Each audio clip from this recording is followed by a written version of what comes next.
Welcome back. Good afternoon to our online lecture on let review. And this afternoon, we are going to discuss about the competency on the nature and provision of the present Constitution, its advantages and disadvantages over the others in the past, and its function as fundamental law of the land. So, may I welcome once again my participants in this online lecture, and I hope you are your home safe, sound, secure for the rest of our discussion this afternoon. You may now get your ball pen, your notebook, record whatever discussion that we have so that you'll be able to gain more knowledge, more information regarding this topic that we are going to discuss this afternoon.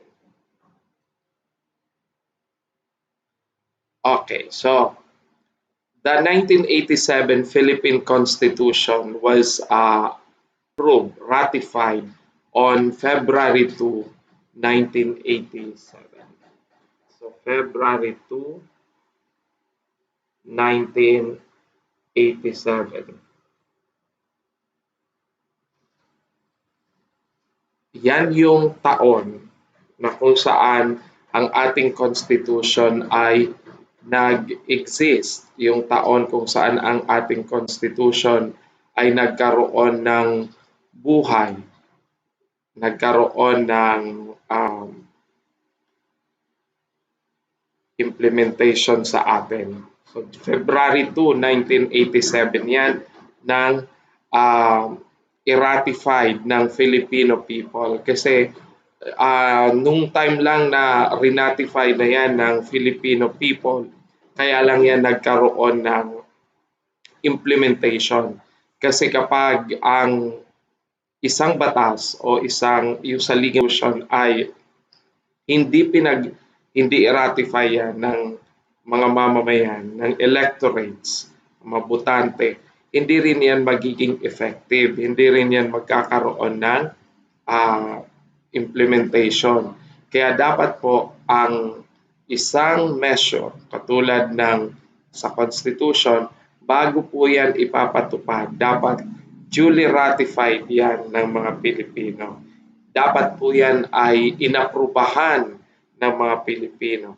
Dapat po yan ay binigyan ng kaukulang approval ng mga Pilipino. Kasi kapag hindi, useless po ang mangyayari sa sa ligang batas na hindi naman pala ratified ng Filipino people. So, yun po ang date na kung saan rinatify ng Filipino people ang ating pong saligang batas, yung 1987 Philippine Constitution. That was on February 2, 1987. Kaya sa kasalukuyan, ang ating pong saligang batas ay medyo maedad na rin. Nasa 34 na din ang edad nito. Kaya na rin. That's why yung iba nagsasabi na panahon na para magkaroon ng charter change o magkaroon ng chacha para sa saligang batas, mabago na ito.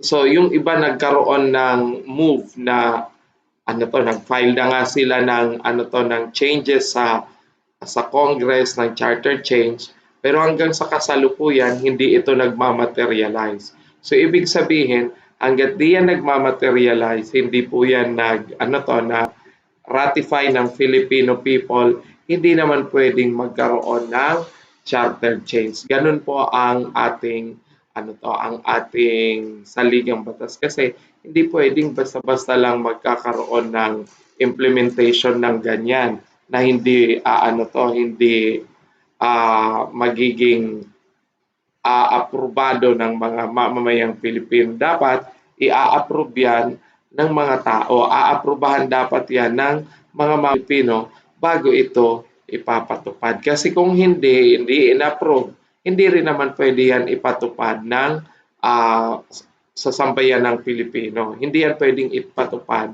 sa Pilipinas. Kaya mahalaga po ang araw na kung saan ito ay pinag-ratify. So February 2, 1987, ang ratification date natin ng ating PONGS at ibig sabihin yan, dyan po ang araw, dyan po ang panahon na kung saan ang mga Pilipino bumoto para sa pagbibigay ng approval sa saligang batas po natin sa Pilipinas.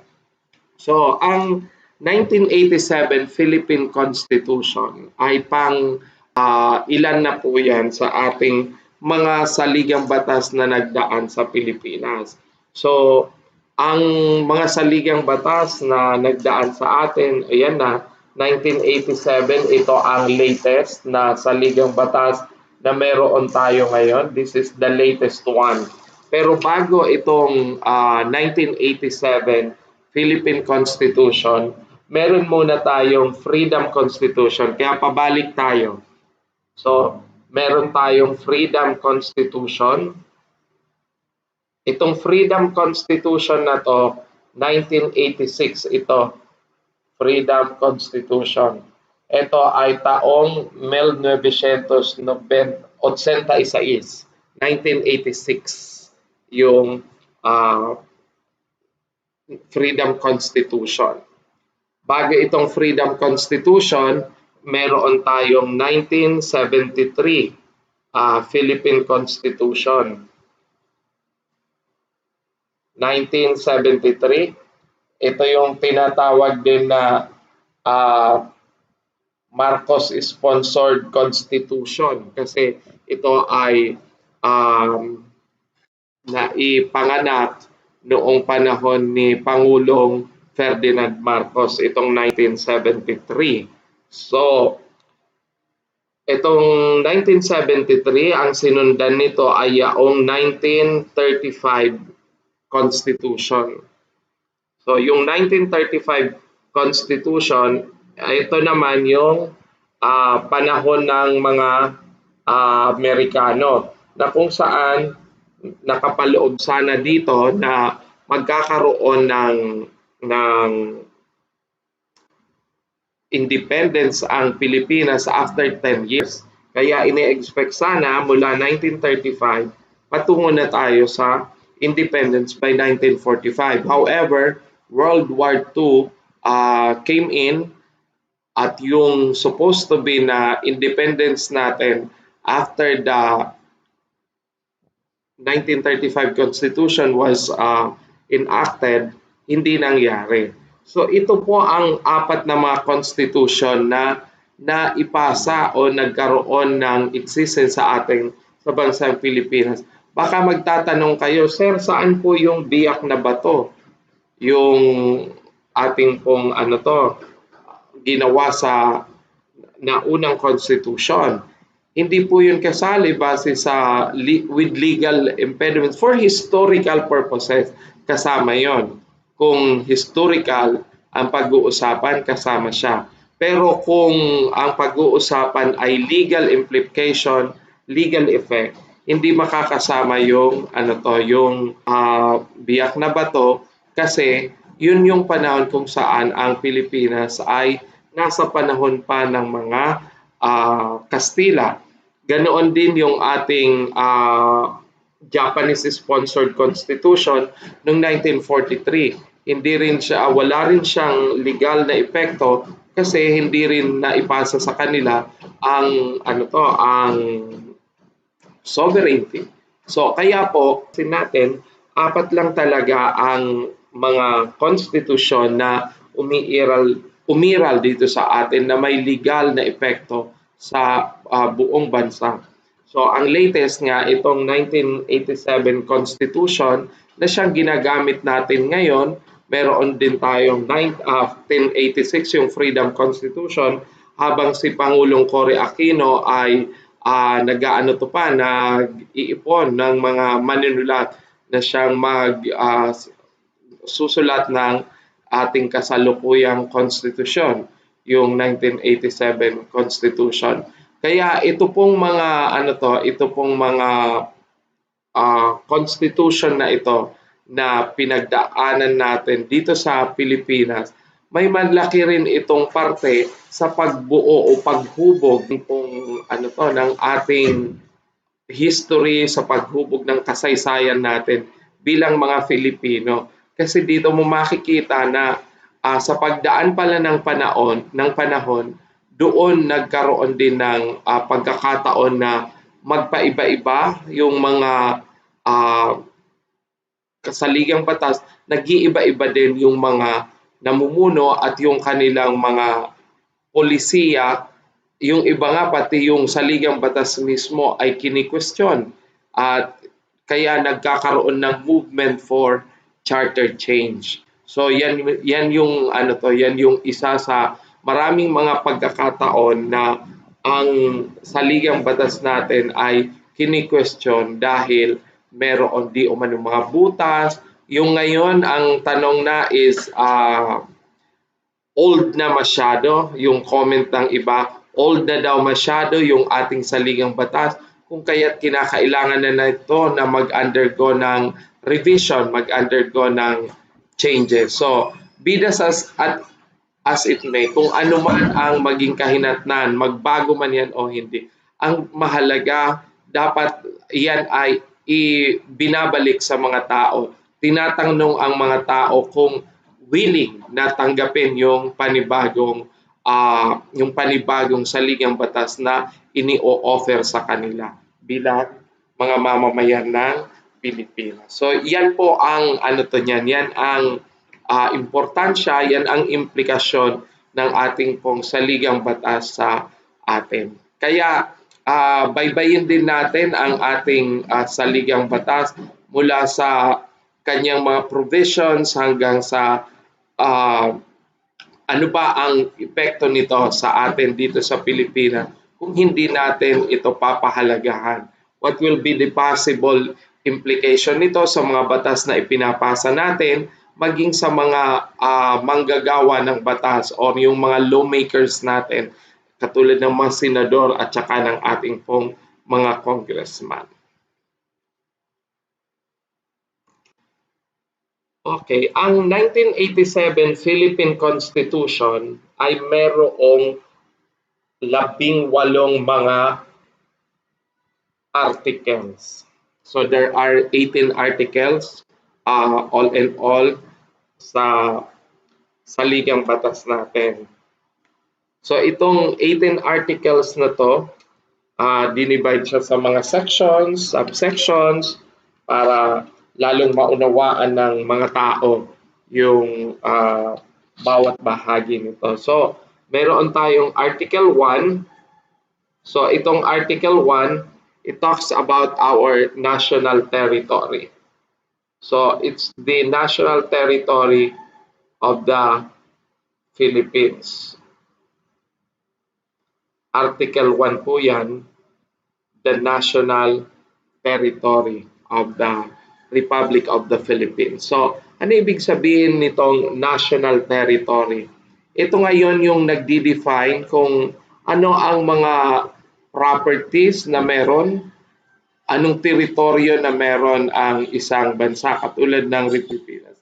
Kaya sa Article 1, well defined naman dyan kung ano yung mga territory na meron ang Pilipinas, including yung mga pinag-aagawan sa West Philippine Sea ng iba't ibang mga bansa dito sa Southeast Asia at syempre ng China.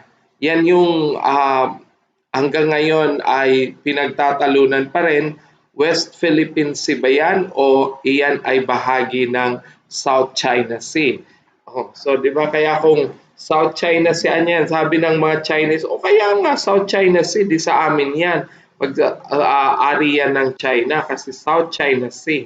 So kung hindi yan sa pag-aari ng China, so hindi dapat sana yan na na tawag nito, nagkaroon ng pangalang South China Sea, hindi sana yan sa amin. Paano ganon? Kaya ang parte na pinag-aagawan sa may West Philippine Sea nung panahon ni Pangulong Pinoy, ito ay pinalitan sa West Philippine Sea. Nang sa ganun, maiwasan na angkinin ng Chinese na sa kanila kasi ang ganda nga naman ng pangalan, South China Sea, tapos sasabihin niya sa Pilipinas. Talagang pang-Chinese kasi South China Sea yung pangalan. Pero ngayon na naging West Philippine Sea, I do not know kung may mga aangkin pa rin o may mga umaangkin pa din, pero what could be the possible effect noon sa ating trade relation din sa China at sa iba pang mga karatig na bayan. Pero may ibang mga bayan, bansa na kung saan sila ay na talagang ipinaglalaban nila ang kanila pong mga territorial rights doon sa West Philippine Sea.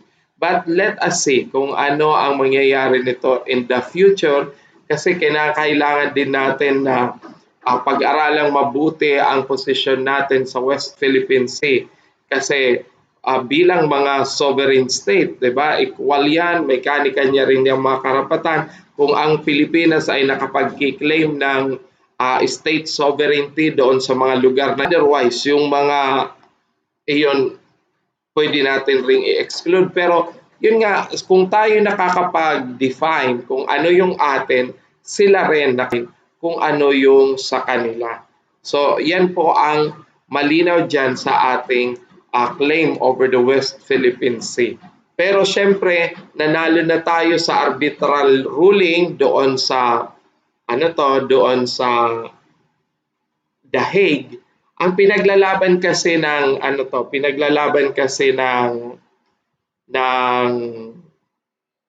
China, yung tinatawag nilang 9-dash line. Itong 9-dash line na to, 2, 3, 4, 5, 6, 7, 8, siyam.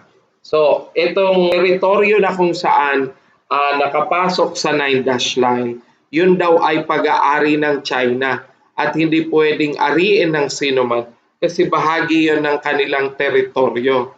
So, yung 9-dash line na ito na tinutukoy na nagsasabi kung alin yung pag-aari ng Pilipinas, alin yung pag-aari ng ibang bansa. Sabi sa 9-dash line, sabi ng mga Chinese, amin ang lahat ng nakapasok sa 9-dash line. The problem is, yung 9-dash line ay hindi naman nire-recognize.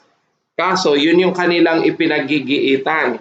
Anuhin nyo to, lumabas na ito sa isang let exam. Lumabas na itong 9-dash line. So, this is the claim of the Chinese government over the properties that, accordingly, they believe that theirs inside that 9-dash line na guhit. So, yung wala dyan sa 9-dash line, hindi yun sa kanila or hindi nila yun papakialaman. Papakialaman nito yung nakapasok doon sa 9-dash line. So, although the Hague, yung international court ay hindi na-recognize ito as it is kung paano siya nangyaring ganyan.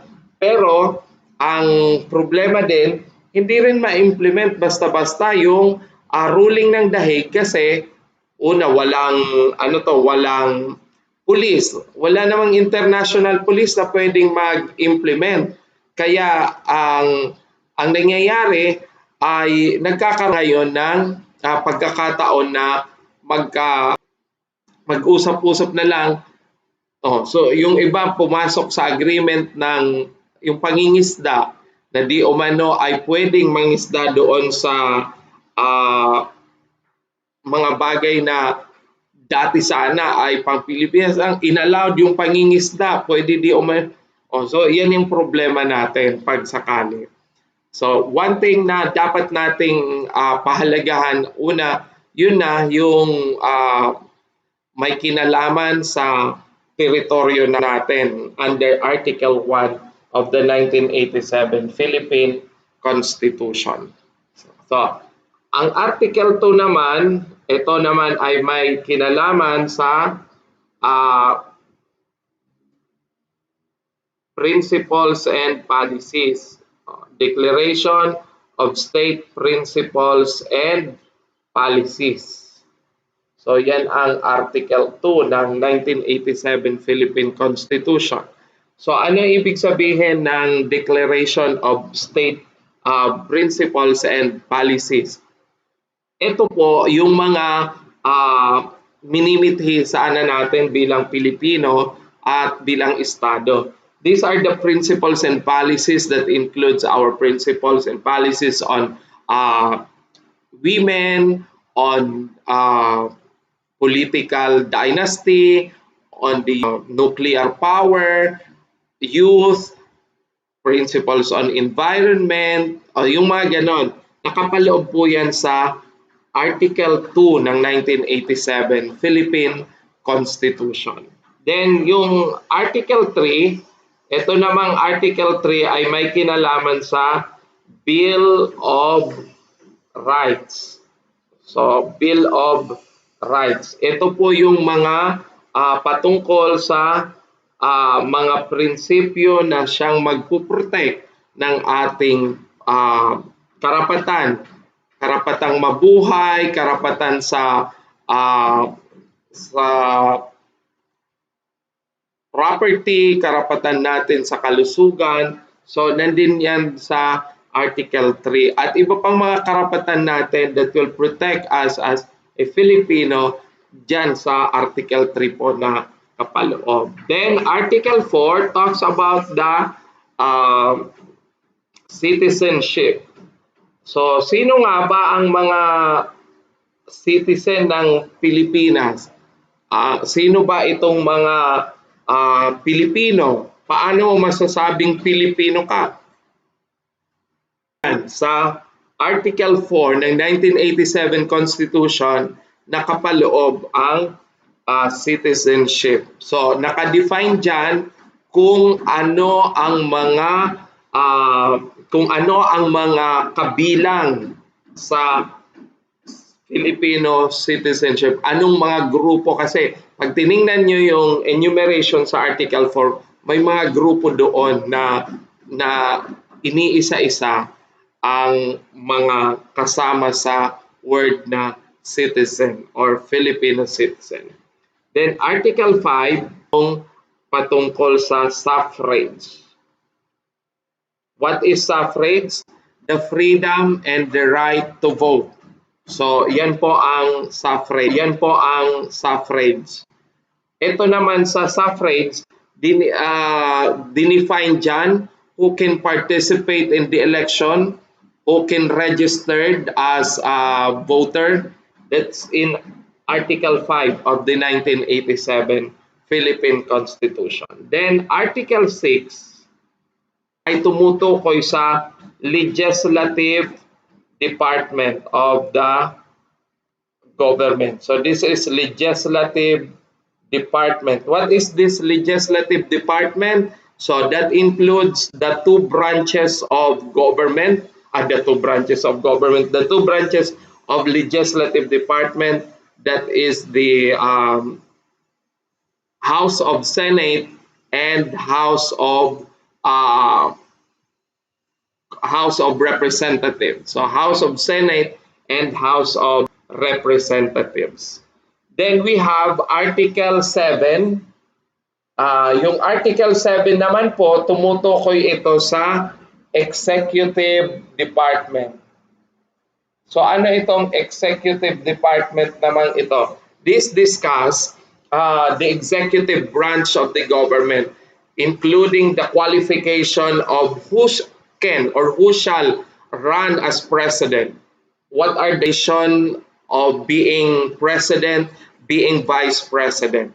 So that is in the Article 7 of the 1987 Constitution, which is all about the executive branch. Then Article 8 of the 1987 Constitution is the judiciary branch. This is the judicial branch of government. Article 8, nakadefine naman dyan sino-sino at ano ang mga qualification para makaupo bilang miyembro ng maestrado ng Korte Suprema. Hanggang sa lower court, dinidiscuss naman dyan yung mga qualification sa Article 8, which is the judicial branch of the government. Then we have Article 9 of the 1987 Philippine Constitution. this talks about the three commissions of the government, the constitutional commission. So, ang Article 9 is about constitutional commissions. So, ano itong constitutional commissions na ito? This include COMELEC, Commission on Audit, at yung Civil Service Commission. Then, Article 10, ito naman ay tumutukoy sa local governments, yung mga LGU.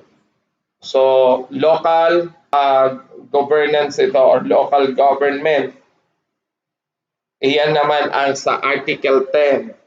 And then 11, we have the accountability, public accountability. Kaya nandito sa 11 naman yung ating pong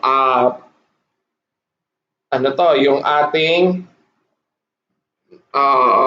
opisina ng Tanod Bayan noon na ngayon ay ombudsman na. Accountability under Article 11 of the 1987 Philippine Constitution. So yun yung public accountability. Then Article 12 talks about the patrimony.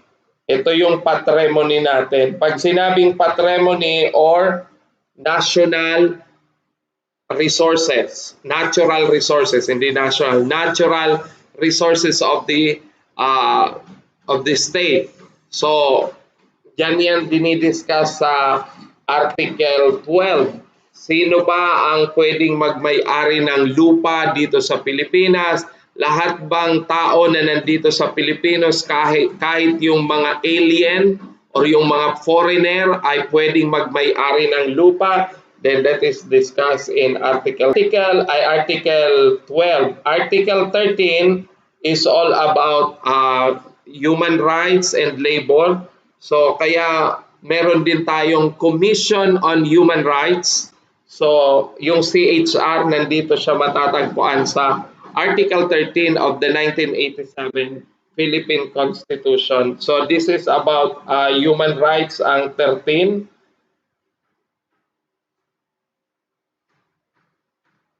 Ang Article 14 naman ay about education, science. Dito naman pumapasok ang prioritization ng education sa lahat ng budget. So ito ang education, science, and technology, culture, and the arts. Yan yung sa Article 14. Yan po ang pinagkukunan ng basihan kung bakit ang education ang may pinakamalaking budget sa ating bansa. Dahil nakapaloob yan sa Article 14 ng Constitution. Isulat ko na lang dito sa taas, Article 15 is about family. Okay, so family ang Article 15 ng ating pong Constitution. So it defines their family as basic a social institution ng ating bansa. So yan ang family sa 15. Then 16, we have the general provisions, including yung provisions patungkol sa paggamit ng Amerika sa mga base militar natin. At that time ay kasama rin dito. So yung 17 naman ay ito na tungkol sa amendments and revision. Ito na ang 17, amendments and revision. Okay, and of course 18 yung transitory provisions na natin. So ito ang 18, the transitory provisions. So kung titingnan natin, isa ang constitution ng Pilipinas sa may napakaraming provisions na nakapaloob. At ang constitution kasi sana dapat ay ano to lang, general at maiksi lang. Pero sa atin parang nakaano to na, parang naka-define na lahat. Parang nakasulat na lahat yung nais mangyari kasi ang ano to, ito dapat ay guide lang. Our constitution sana should only be a guide to the lawmaker. Kasi pag nagpasa naman ng batas yung ating mga mambabatas, then iaangkla naman nila dito sa ano to, mga provisions na ito ng saligang batas na dapat ay talagang nakaangkla doon, naaayon doon sa saligang batas natin. Pero pag pinag-aralan niyo ito, para siyang nakaano to na, para siyang naka isa-isa na diyan. So almost no room na para sa paggawa pa yung ating mga mambabatas. Pero sa pag-inog naman ng panahon, marami pa din ang mga batas na naipasa ng ating pong mga mambabatas. So, yan ang provisions ng 1987 Philippine Constitutions. There are 18 articles. Each article is divided into sections, paragraphs, subparagraphs, phrases, and words, and sentences. So, yan po ang 1987 Philippine Constitutions natin. Okay. So, i-erase ko na muna ito ng ating discuss. Pag-aralan natin ang mga salient ng provisions ng Constitution na dapat nating to be aware. Sabi ko nga sa inyo, as a Filipino, we must be aware. Kung meron mang mga tao na dapat aware sa Constitution natin, tayo yon na mga Pilipino, kasi tayo ang nakakaalam kung ano ang nakapaloob dito. And we cannot share if we do not know. Hindi tayo makapagbibigay ng input kung di natin ito alam, kung hindi natin well-versed ang Constitution natin. So, hello to my students, Certificate of Teaching, Professional Certificate of Teaching. Nandiyan si April, si Miss Galicia, tsaka si Sheila. Hello, good afternoon to the two of you. Happy viewing. Nice to know that and nice to say that you are here in our discussion. This is part of the review and preparation for the licensure examination for teachers. But for my students under enrichment classes, talagang kailangan nila itong malaman dahil part pa rin ito ng kanilang patuloy na ginagawang pag-aaral bilang mga Bachelor of Secondary Education student major in Social Studies.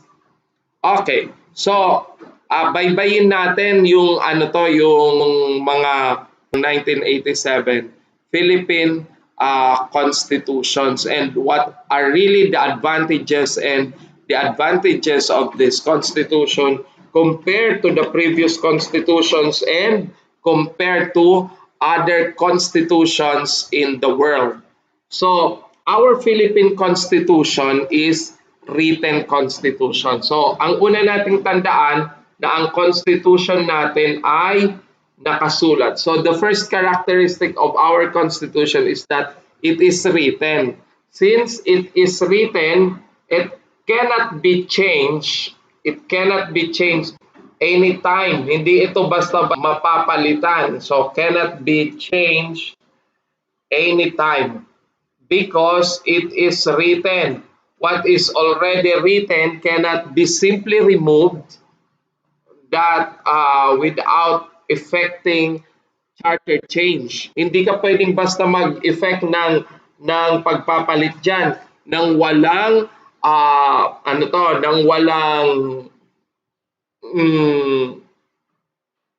wala man lang mangyayaring pagpapalit or changes.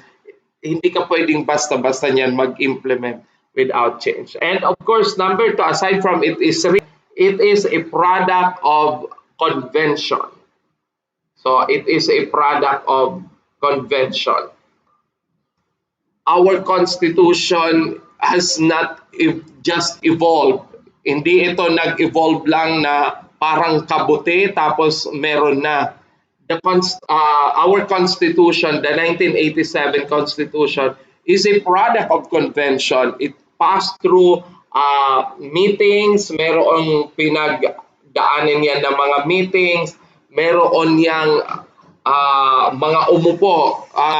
The lawmakers sit in order to make yung mga lawmakers natin, yung mga mambabatas, talagang umupo sila para magkaroon ng katuparan yung saligang batas natin. Hindi siya parang nag-involve lang na parang parang kabuti na ipinanganak lang tapos mawawala. Hindi po ganon. Kasi product siya ng convention. And because it is written, it is a product of convention, then it cannot be easily changed. So it is not flexible. It cannot be changed at once without passing through the usual procedure of charter change. So it is also hard to change. So it is rigid to change.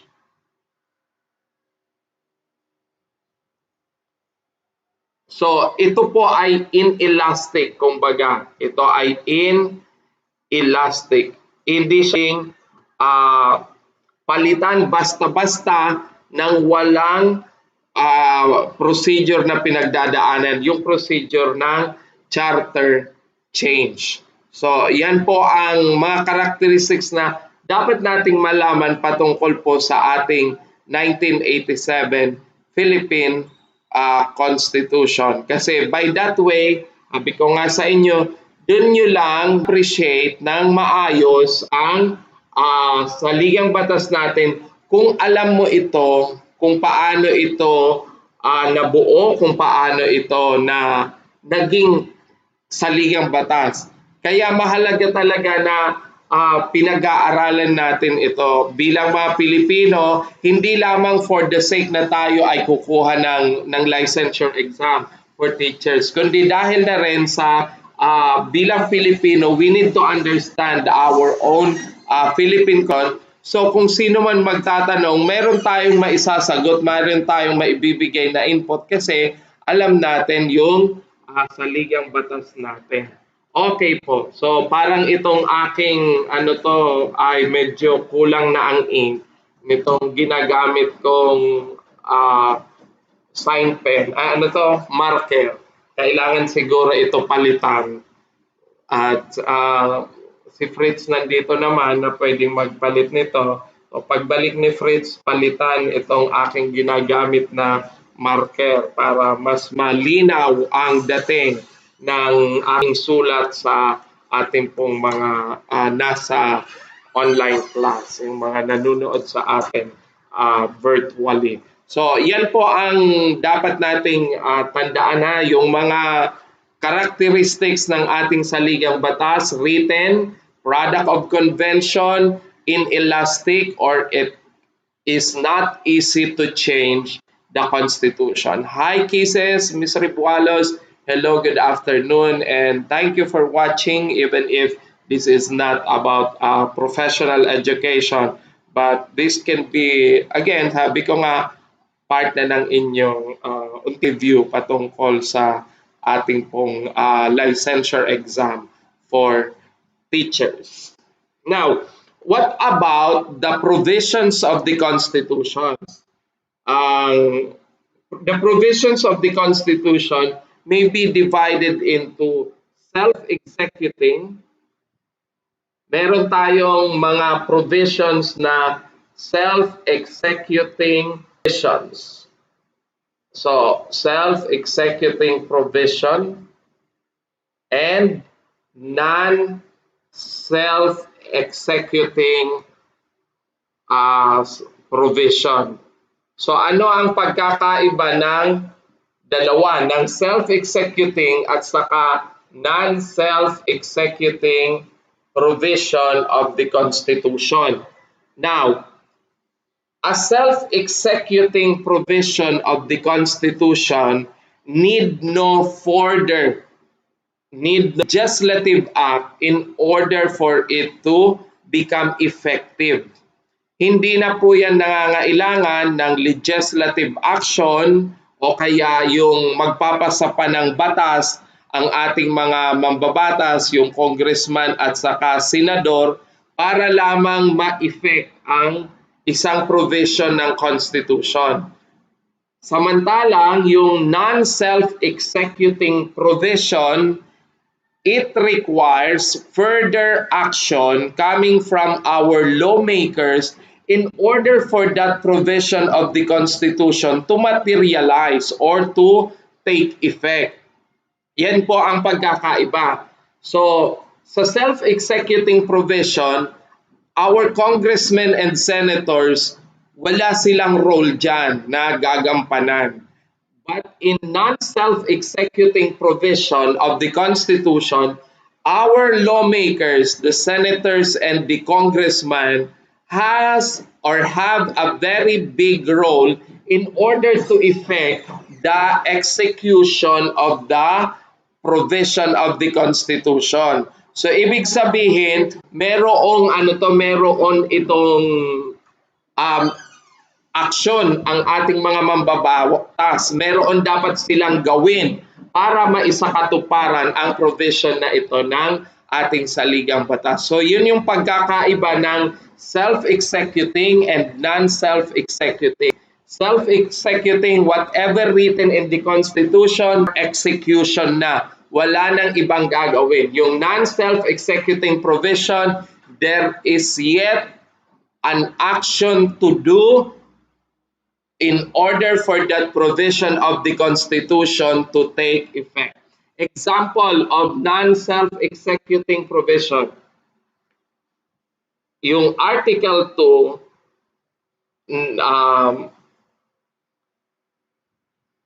itong Article 2 of the 1987 Constitution tungkol sa Declaration of State Policies and Principles, itong Article 2, karamihan sa mga provisions diyan kailangan pa ng legislative action. Ibig sabihin, hindi mo siya pwedeng i-implement agad-agad kasi hindi pa siya maayos, hindi pa siya self-executing. Yun na ang Article 2. Nakapaloob sa Article 2, for example, yung tungkol sa Police Dynasty.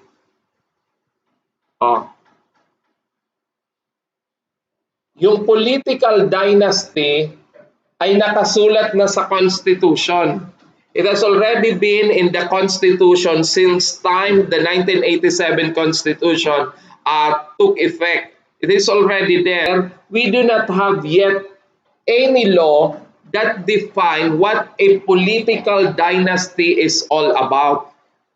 We do not have a law that clearly explain what political dynasty is, because nobody from among our senators and congressmen pass a law that will discuss or even limit people of the same clan or the same family from running from one office to another, because even they are also afraid na baka hindi na sila ma-elect kapag gano'n nangyari, or wala nang makaposisyon sa kanilang iba kung gagawin nilang lilimitahan ang mga nakaupong mga kapamilya bilang mga politiko, na problema talaga. Pero dahil nga yan sa hindi rin tayo nagkaroon ng walang kalinawan sa Article 2 kung itong political dynasty na ito ay ano ang ibig sabihin. Kaya nga, it has to be defined in an enabling law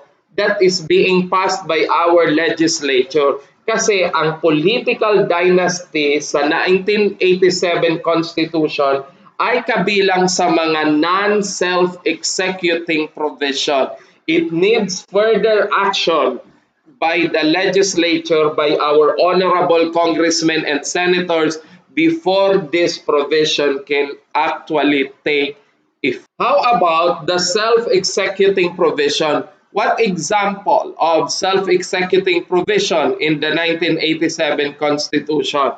Example is Article 3. Article 3. Article 3 or the Bill of Rights is a self-executing provision.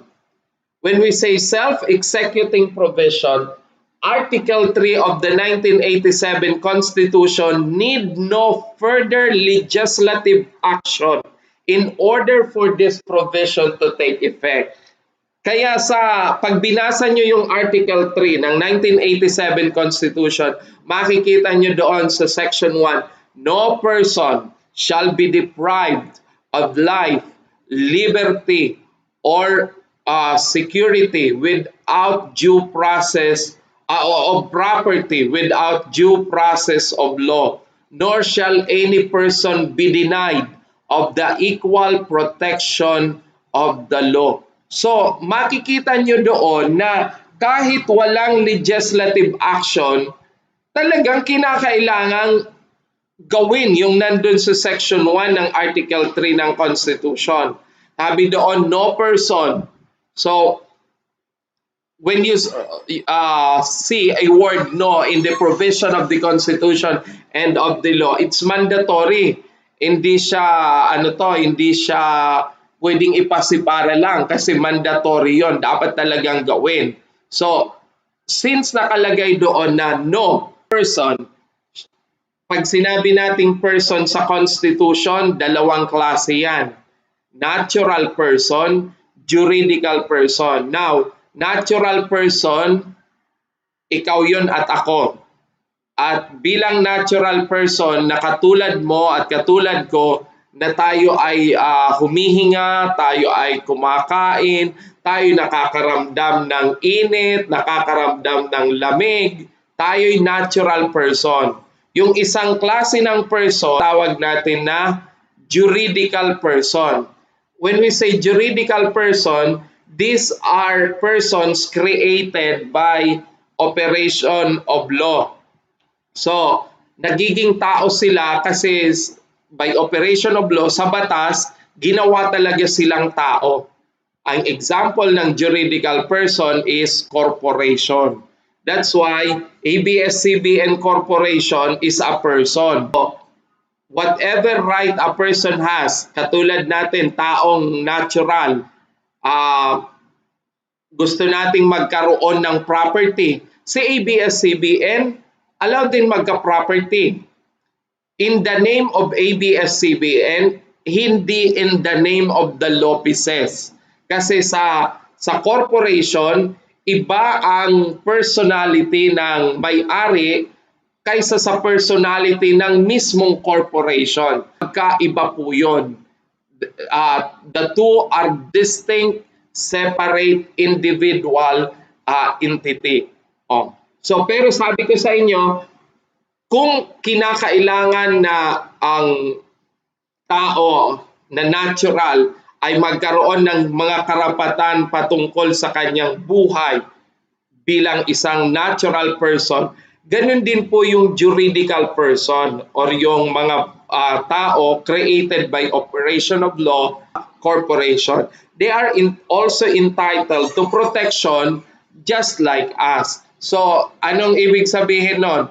Yung mga yung mga nasa natin, yung mga nasa corporate world, kapag ang korporasyon ay binahiran mo ng dumi ang kanyang pangalan, ibig sabihin ng binahiran ng dumi ang kanyang pangalan, you tainted it with for example, korporasyon na yan ay mandaraya, ang korporasyon na yan ay hindi nagbabayad ng tamang buwis. So, pinaparatangan mo ngayon yung corporation. And that corporation has the right to protect their corporation, their corporate structure, their corporate being.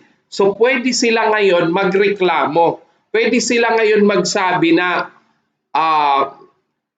dahil kami ay inyong pinaparatel kami ng libel case. That is allowed. Hindi pwedeng dungisan ang pangalan ng isang natural person na katulad ko at is the same time ng isang juridical person na katulad ng corporation, for example. So, yan yung una na dapat natin malaman sa self-executing. Automatic na i-implement na po ito dahil nga self-executing provision of the Constitution. At pag self-executing, it need no further legislative action. Whatever is written in the Constitution is already for implementation. So, kasi nga self-executing provision of the Constitution. So, yan po ang dalawang pinaglinaw natin para mas malinaw po para sa atin kung sakasakali na tayo ay tatanungin provision and what is a non-binding provision of the Constitution. And yun ang pinaka-classic na example because the other are still need further legislative action before it can be actually implemented, before you can implement it.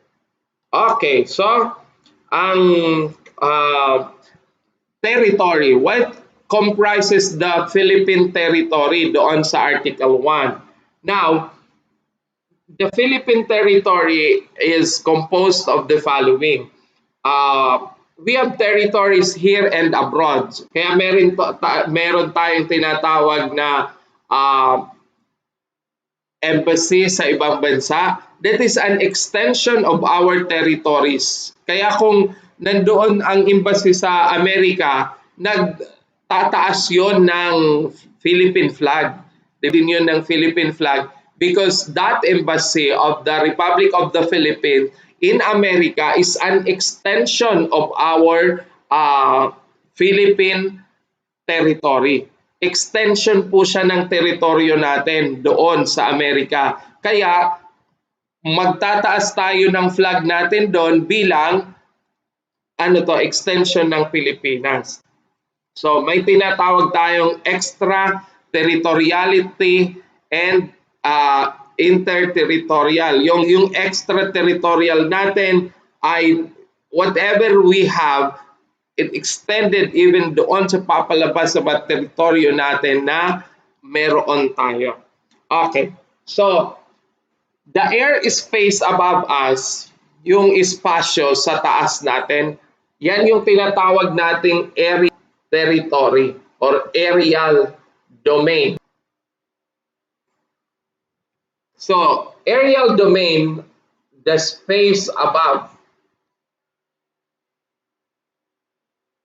There are some asking until where is the territory of the Philippines above. Hanggang daw saan yung teritoryo ng Pilipinas sa taas ng ng himpapawid. Some authorities na nagsabi na aerial territory or the aerial domain ends, nagtatapos doon sa part na kung saan outer space na. So yung beginning of the outer space, yung simula ng outer space is also the end. Yun na rin yung katapusan ng ng territory. So kung saan nagtatapos yung espasyo sa taas, yun na din yung simula ng outer space. Kaya the air above, hanggang kung saan ang simula ng outer space, that's part of the aerial domain. Kasi yung outer space is considered na yon as terra nullius. Ibig sabihin, lahat ay pwedeng mag-explore ng outer space. Walang nagmamay-ari noon. Lahat ay pwede mag-explore. Lahat ay pwede magpadala ng outer space shuttle. Pwede nilang gawin yon kasi ang outer space ay isang terra nullius. Walang nagmamay-ari. Everybody can go there, can send mission dahil walang may-ari noon. So, yun yung aerial domain. The air space above is part of the territory. Kaya nga hindi pwedeng may pumasok dyan basta-basta na lang na mga eroplano na galing sa ibang bansa na walang pahintulot because the airspace or the aerial domain is part of the territory. And then also yung tinatawag natin na terrestrial domain. So ano itong terrestrial domain na ito natin? Ito namang terrestrial domain, this is the land space or the land mass. Ito yung mga kalupaan.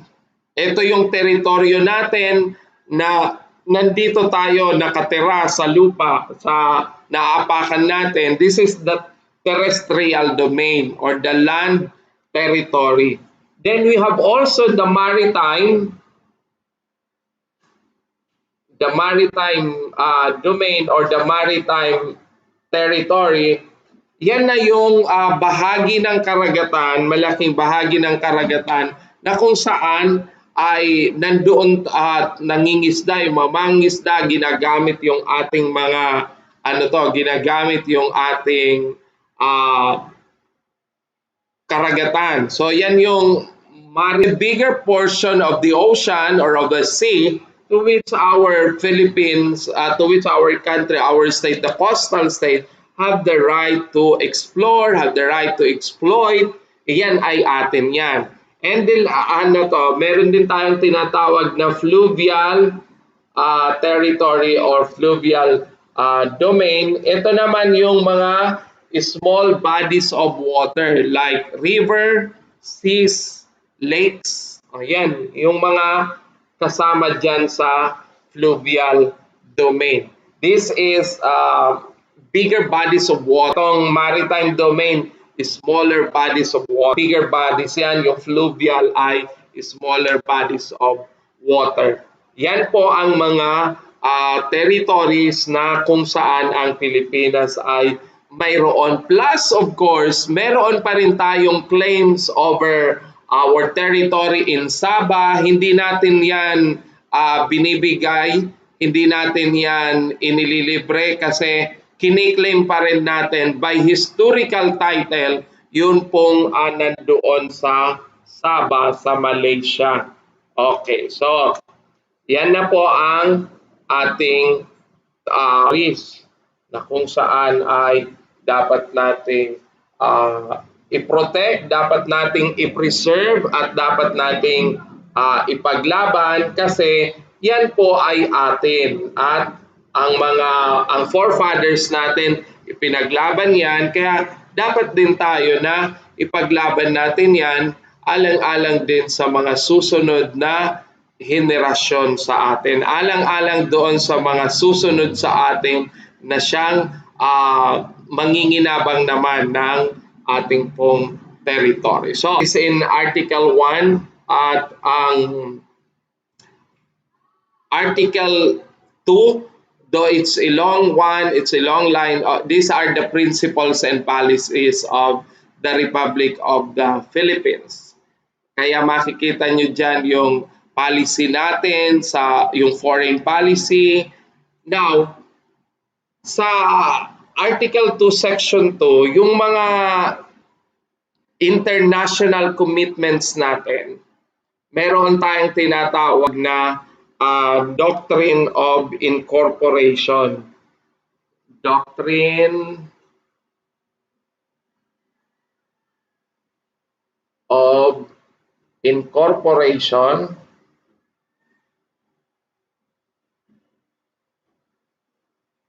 At saka Doctrine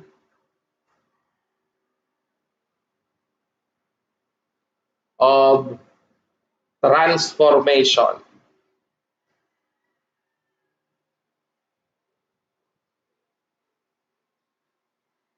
So, nasa Article 2, Section 2 po ito ng ating Constitution. Ano itong Doctrine of Incorporation saka Doctrine of Transformation?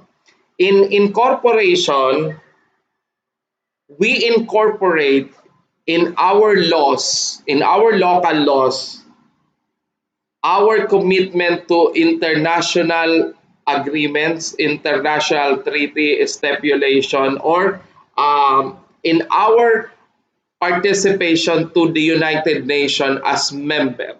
So whatever law in the international community that has been agreed upon by the member states and to which the Philippines is a signatory as one of the signatories to the convention, then we have to incorporate that in the local laws. Ano ang ibig sabihin ng doctrine of incorporation? Kahit hindi na magpasa ng batas dito sa Pilipinas, ang ng UN or kung saan pumasok ang Pilipinas as one of the signatories, isa sa mga pumirma sa United Nations Convention, sa United Nations Agreement, kung isa ang Pilipinas sa mga pumirma doon, hindi niya na kailangan pa na magkaroon ng magkaroon ng pagpasa ng batas na gagawin yung batas dito sa Pilipinas. The fact that that particular law, the Philippines is a signatory, the Philippines is part of the convention, then that will now become part also of the laws here in the Philippines. By doctrine of incorporation, mai-incorporate na po yon sa mga batas dito sa Pilipinas. At hindi na po nila kailangan pa na magkaroon ng hindi na kailangan ng Pilipinas na may batas pang ipasa bago yun maging effective. Doctrine of incorporation, that particular agreement or convention or protocol to which the Philippines is a signatory will automatically become part of the law of the land or of the local laws here in the Philippines.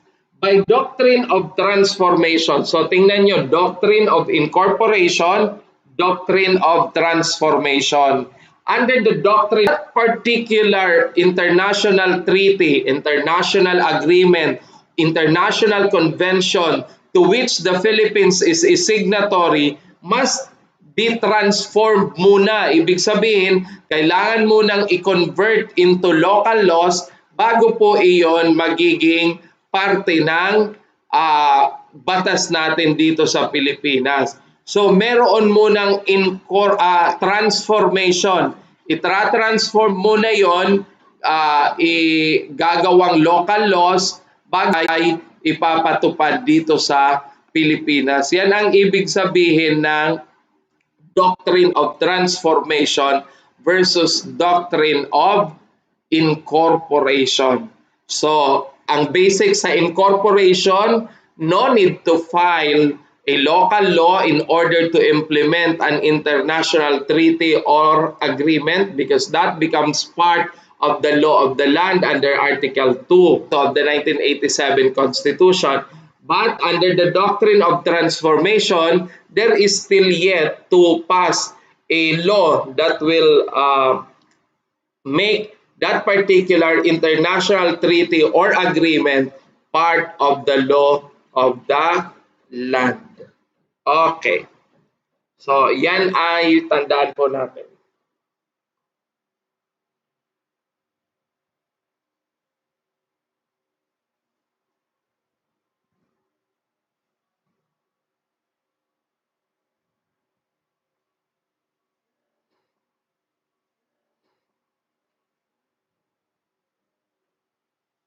Okay. So, meron din po tayong tinatawag na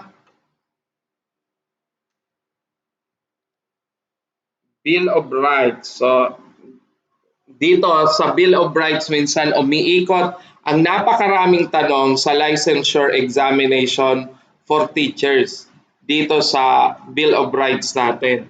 So, isa-isahin natin yung ilan sa mga prinsipyo, mga karapatan na na karaniwan ay kinukunan din ng mga tanong ng licensure exam for teachers. So ang una, Yan, meron tayong due process of law.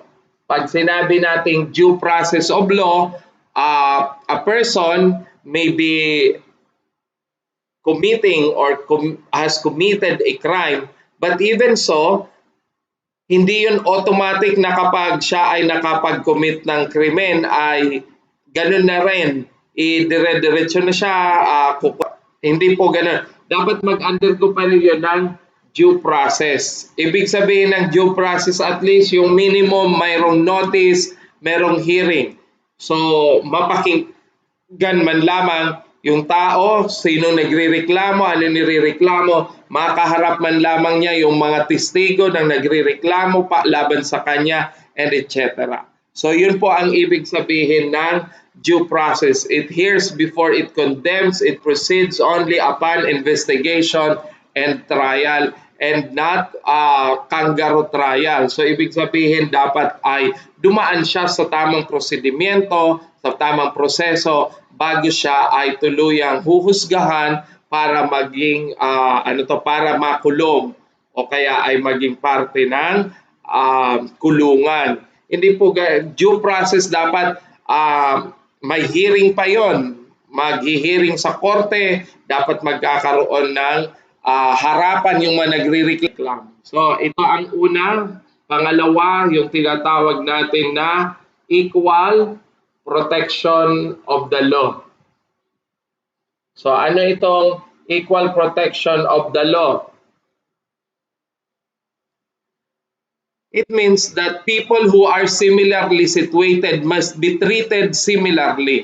Ano ibig sabihin nun? That if a person is a student, then they must be treated the same or equally with that of the student. If a person is a teacher, then they are to be classified the same as that of the teacher. Equal protection. Kasi kung ikukumpara mo siya sa hindi naman nila kauri o hindi nila pareho, then magkakaroon ng deprivation ng equal protection na kung saan kinakailangan mong ipatupad para sa isa na hindi naman equally pareho. Kaya valid po, allowed po ang valid classification dito sa atin.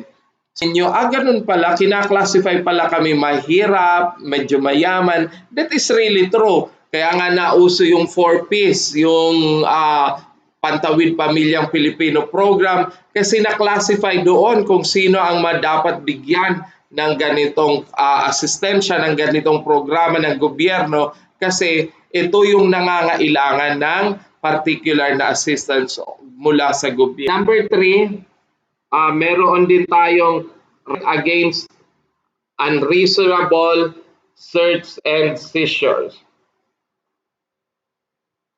Right against unreasonable search and seizures. Okay, so ngayon usong-uso yung ating drug war. Maraming mga sinasabi ng laban. Yung iba na-arrest, walang search warrant. Yung iba na-seize yung property, walang seizure warrant. So that is a violation. Kinakailangan kung kakapkapan ka, dapat merong inisyong search warrant para kapkapan ka. Unless kasama yun doon sa mga exceptions na pwedeng gawin yung pangangapkap ng walang search warrant, walang arrest warrant, or pwedeng gawin i-seize yung mga property kahit walang seize warrant. So yan po yung yan po yung dapat nating tandaan. So nagiging unreasonable ang search. So ibig sabihin pwedeng maging unreasonable yan so long as na hindi yan sumusunod sa tamang patakaran. That's unreasonable. General rule, warrant of arrest must be issued, warrant must be issued. That's the general rule. If that is not done, if that is not followed, then there is violation of the right against that unreasonable search and seizure. Magkakaroon po ng violation ng karapatan na iyan.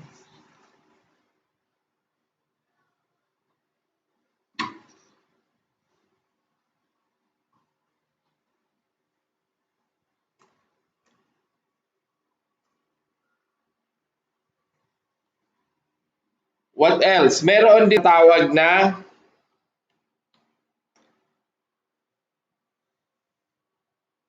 number 4. Yung right to travel.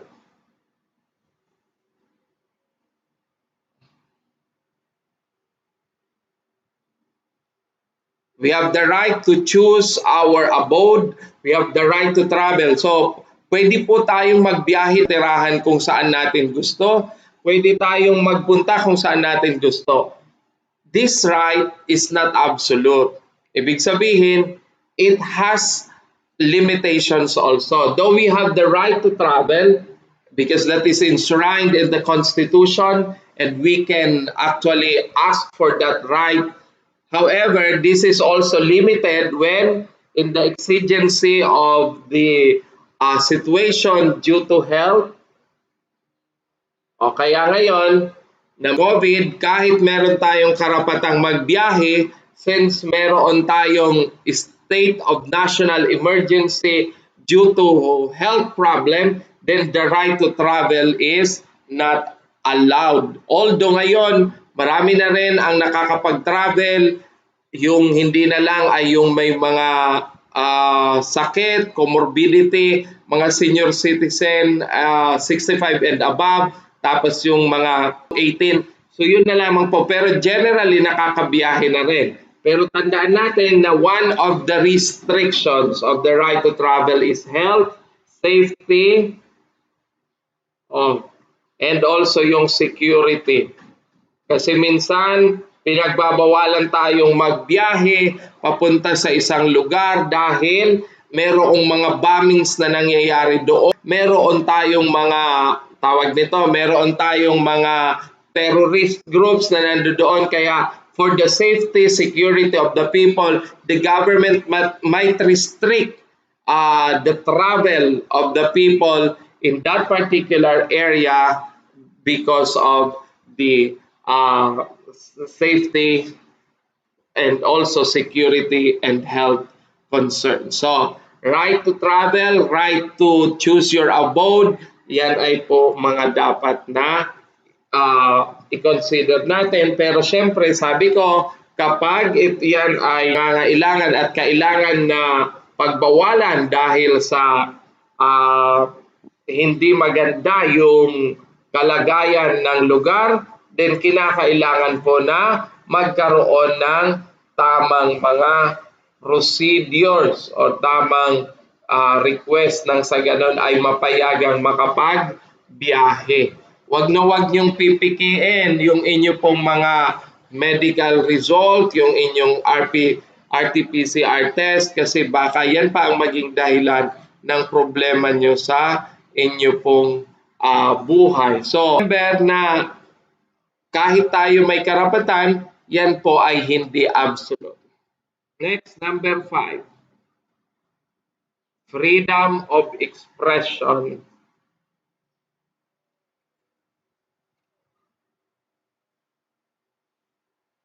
And of the press. Ito, gamit na gamit din ito minsan, lalo na sa mga nagpo-post sa FB, di ba? Sasabihin nilang pangdepensa yung freedom of expression, freedom of press, hindi po rin yan absolute. So kapag ang ay yung pag-exercise mo ng freedom ay nakakasira na para sa iba, meron ng karapatan yung iba na dapat i-protect, na dapat i-preserve, then dapat gawin natin ay tumigil na tayo doon kasi yung karapatan ng iba ay nava-violate na. So kahit meron tayong freedom of expression and say whatever we want, we can talk whatever we want to natin, this is not again absolute. it is subject to limitation. Example of the limitation, you can be accused or you can be filed a suit for libel, oral defamation, and ngayon meron na tayong cybercrime law, meron na rin tayong online libel na pwedeng maging kaso ng sino man na hindi napipigilan yung kanyang pagsasalita ng hindi maganda. Next. Okay, meron din tayong freedom of religion.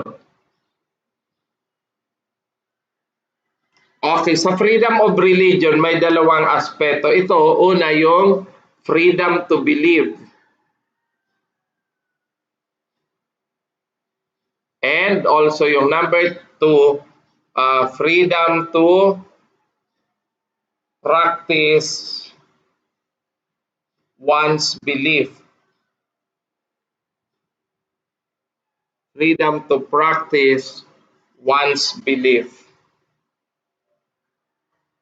So, yan po ang dalawang aspeto ng freedom of religion.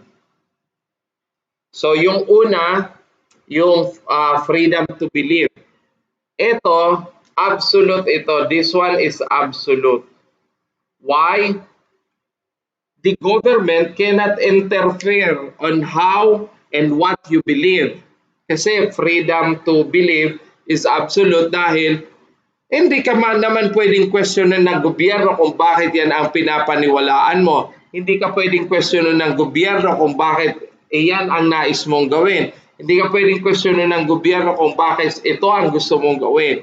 Walang makakapigil sa iyo niyan because freedom to believe is absolute. Yung isa, freedom to practice one's belief. Itong isa.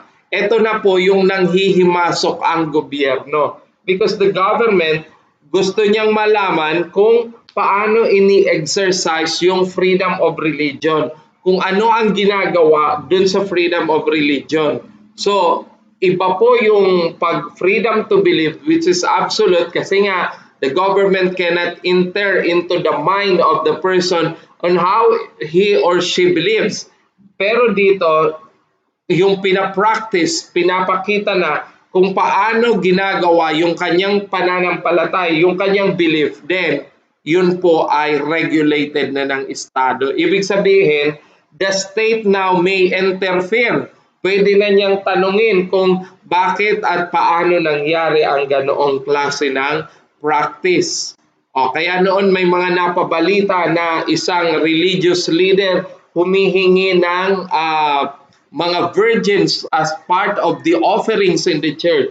And then yung mga virgins na yon ay ginagahasa ng di umano nitong church leader. So ibig sabihin, yung freedom to believe or yung freedom to believe ay absolute. Ito, on how you practice what you believe, that is where the state comes in. As it affects, again, the welfare of the community to where the students live. So, yan po yung freedom to practice one's belief as our number 6 na freedom or right under the 1987 Constitution. So, if you have any question or if you are not actually understand what I'm discussing, please feel free to write in the comment section your question. So if we can address that right now, then we are going to address that. Otherwise, we will reserve that for future discussion that we have. Next, we also have freedom of assembly.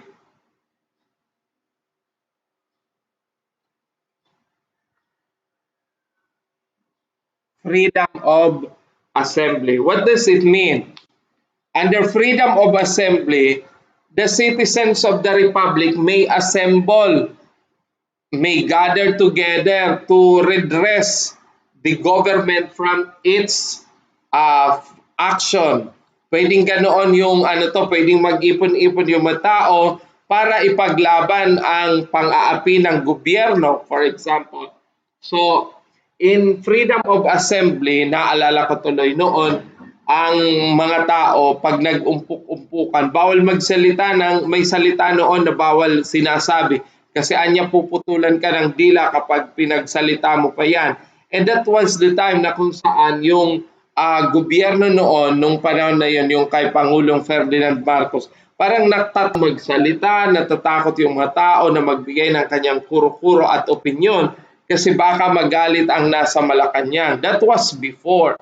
Ngayon, yung yung mga tao na nag-uumpukan, meron namang mag-iikot na PC, yung mga pulis noon, and then i-disperse yung mga nag-uumpukan na yon na kung saan hindi dapat mag-umpukan. Kaya nung EDSA 1, yung sa EDSA People Power 1 na pinagdiriwang natin tuwing February 25 of each year, yun yung yun yung case na pinanalo dahil yun ay may kinalaman sa freedom of assembly. Dahil yung mga tao pag nag-iipon-ipon, nagkakatipon-tipon sila, dinidisperse ng PC tapos sinasabi yung ginagawa. Kaya sa freedom of assembly, pwede tayong mag-participate, especially kung may kinalaman yan sa kabuuan ng ating gobyerno bilang mga taxpayer or bilang mga mamamayan. So, number 8, we have that right to identity.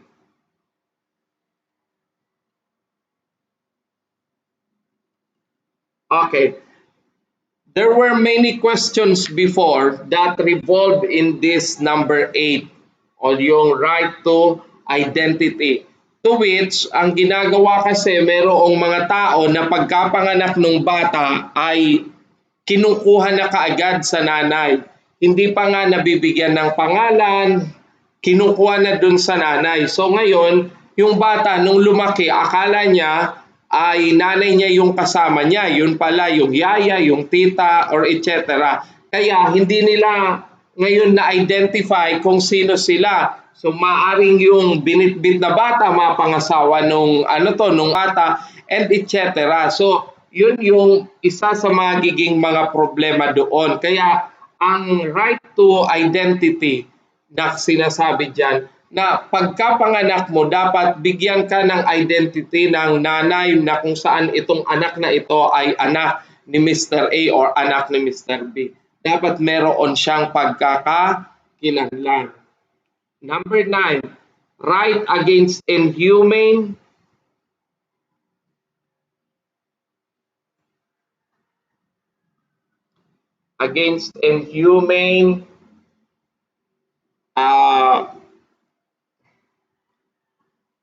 inkomunikado, di ba merong mga ganon? Inkomunikado, solitaire, ano lang siya, naka solo-solo. Okay, so kahit pa yan, alibawa na nahuli na magnanakaw, nahuling pumatay, hindi po sila pwedeng dalhin sa mga lugar na kung saan ay wala silang pagkakataon mag-communicate sa kanilang pamilya o di kaya naman ay ilagay sila sa mga lugar na kung saan merong mga di kaaya-ayang ginagawa or yung inhuman treatment against our prisoners. So, yan po ang mga dapat nating tandaan pagdating sa mga karapatan na to na ating tinatamasa mula sa 1987 Philippine Constitution. So, marami pang mga karapatan na nakapaloob dyan sa 1987 Philippine Constitution na pwede niyong gamitin from time to time. Na pwede nating gamitin kapag nag-i-insina ito ang karapatan na dapat na meron tayo bilang isang tao or isang estudyante. Okay, so number 10, meron din tayong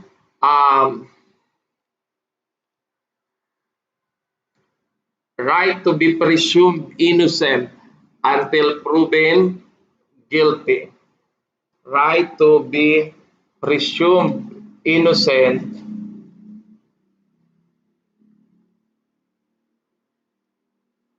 until proven guilty.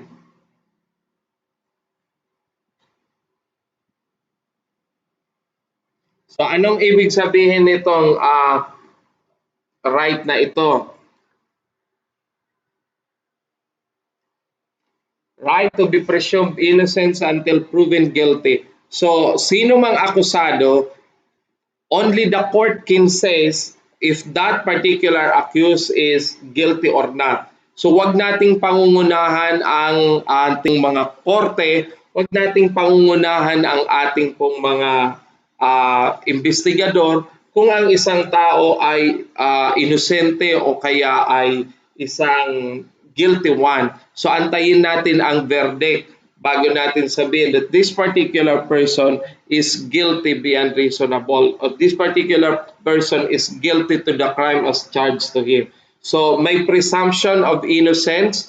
Pag sinabi nating presumption of innocence, a person is presumed to be innocent until proven guilty by the complaining person. So yan po ang number 10. So siguro yan muna yung mga karapatang pantao na nais ko sa inyong ipabatid, nais ko sa inyong ipaunawa. We will now proceed doon sa sino ba ang mga Pilipino under Article 4 of the 1987 Constitution.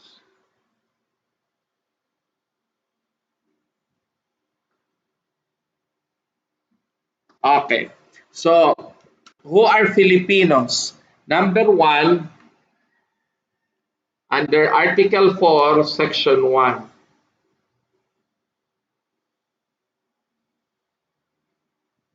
The following are citizens of the Philippines. Sino-sino ba itong mga citizens of the Philippines na ito na tinutukoy sa of the 1987 Philippine Constitution? Number one, those whose fathers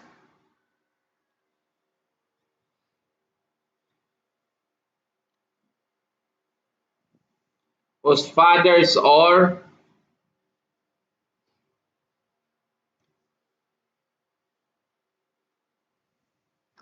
whose fathers or mothers are Filipino.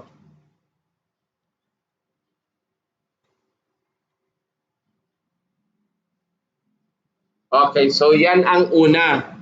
Yung nanay o di kaya yung tatay ay Pilipino. So, kung yung nanay or tatay ay Pilipino at the time nung i-adapt yung 1987 Philippine Constitution noong February to 1987, then siya po ay Filipino.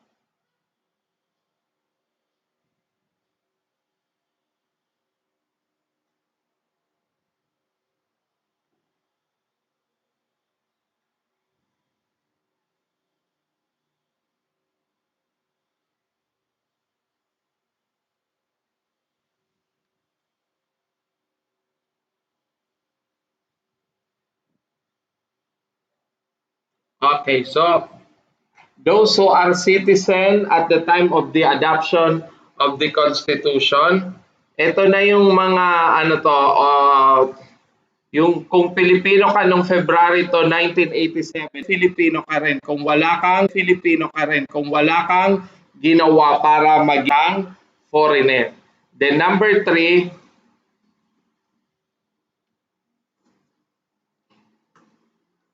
maliit pala kasi itong chalkboard natin. Anyway, so lalaki na lang to. Number 3, those who are born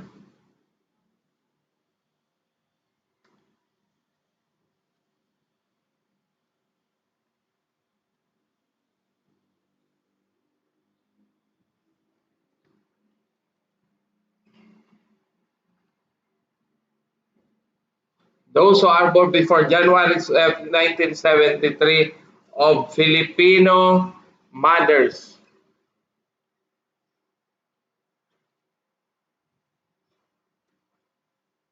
who elect Philippine citizenship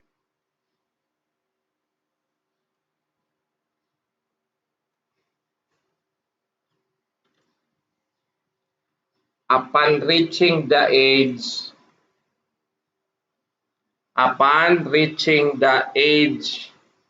of majority. So ibig sabihin po nito, kung ang kung ang nanay Filipina, kasi 'di ba marami noon yung naanakan lang ng yung nanay na Pilipina tapos foreigner yung kanilang mga magulang. Nung 1935 ang nangyayari,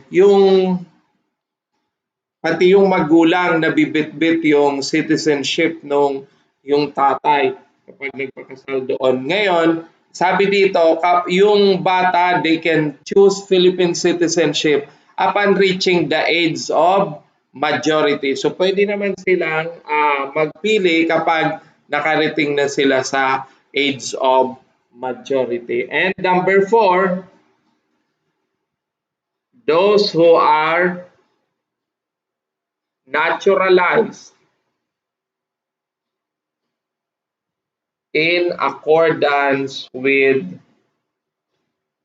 the law. In accordance with law. So yun yung number 4. Kaya yung 1, 2, and 3, ang tawag doon ay natural born Filipino citizen. Yung 1, 2, and 3. Yung number 4, ang tawag naman ay naturalized. So 1, 2, 3, natural born Filipino citizen. Yung number 4, naturalized. Anong pagkakaiba ng natural born sa naturalized? Yung natural born Filipino citizen, they did nothing to become Filipino. Wala silang ginawa para maging Filipino. Ang tanging ginawa lang nila ay maipanganak, kaya sila ay naging Filipino. Yun yung natural born. Yung naturalized, they did some Filipino. So meron silang ginawa para maging Pilipino. Katulad na halimbawa ng nag-apply sila ng naturalization para maging Pilipino. So ibig sabihin noon, yung tao na yon ay naturalized. Bakit kailangang malaman ang pagkakaiba ng natural born saka yung naturalized? Because there are positions in the government that are reserved for natural born citizen. Merong mga posisyon din na allowed na mag-occupy yung naturalized. So therefore, kung yan ang sinasabing natural born at saka naturalized, ibig sabihin pala yung 1, 2, and 3 na nasa Constitution natin, Article 4, Section 1, they can actually enjoy the privileges, opportunities that are being a natural born Filipino citizen. Samantalang yung number 4 na naturalized, marami pa siyang pinagdaanan. Baka pumunta pa sa korte, pumunta pa doon sa Supreme Court, pumunta sa legislative para magpa-sponsor na gawin silang Pilipino. So, they did something. May ginawa sila in order to become Filipino. And if they did something in order to become a Filipino, then most probably they are now, they have applied for naturalization under the law. So, yan po ang art. Kailangan mong alamin yung mga natural born and naturalized. Yung 1, 2, and 3 natural born. Bakit? Wala silang ginawa para maging Pilipino. Ang ginawa lang, ipinanganak sila. Yung number 4, naturalized, mayroon silang dapat gawin para maging Pilipino. And one thing is they applied for naturalization.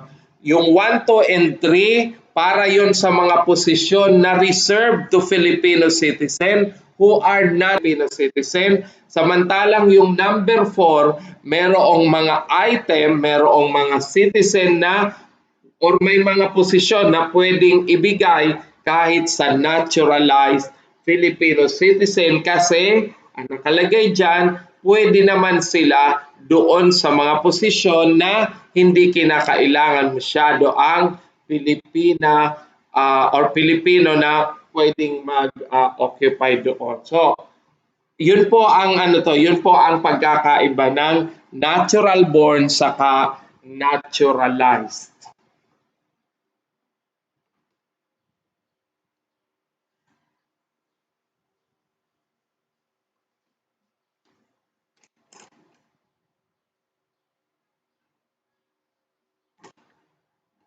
Then we also have this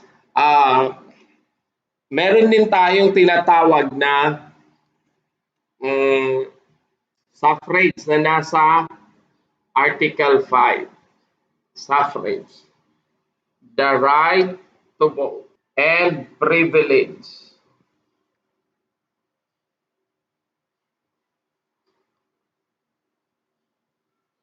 Okay, so ano ang unang step para ma-exercise itong right and privilege to vote? The first step is that you are registered voter.